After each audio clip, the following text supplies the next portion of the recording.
नमस्कार मंडळी, कसे काय मजेत ना? तर आजची गजाल हा नडणीची मंडळी. लावणी झाल्यानंतर 15 ते 20 दिवसांनी आपल्या शेतात फिरान बघूचं लागता की रान वाढला का. कारण आपण लावणी झाल्यानंतर आणि लावणी करताना पण दोन्ही वेळा खत मारता. मग त्या खत मारल्यामुळे त्या खत नक्की आपल्या शेतातल्या तरव्याक लागला की त्याच्याबरोबर लागलेला रानाक लागला आता बघूचं लागता. जर त्या रान वाढला असला तर त्या रान काढूचा लागता, जेणेकरून त्या खत सगळं भाताक लागत आणि चांगला पीक मिळत. त्याच्यासाठी आमच्याकडे नडणी करतात. म्हणजे काही जण रान काढणी म्हणतात किंवा तण काढणं म्हणतात.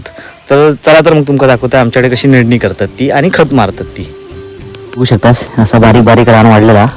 ह्या रान आपल्या काढूचा लागतं, म्हणजे जेणेकरून चांगला खत सगळा तरव्याक लागत.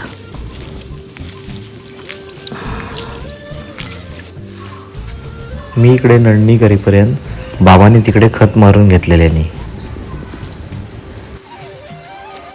तर मंडळी, आजची आमची नडणी झालेली आहे आणि खतही मारून झालेला. तर तुमच्याकडे हे काय म्हणतात ता कळवा आणि व्हिडिओ आवडल्यास लाईक करा आणि शेअर करा.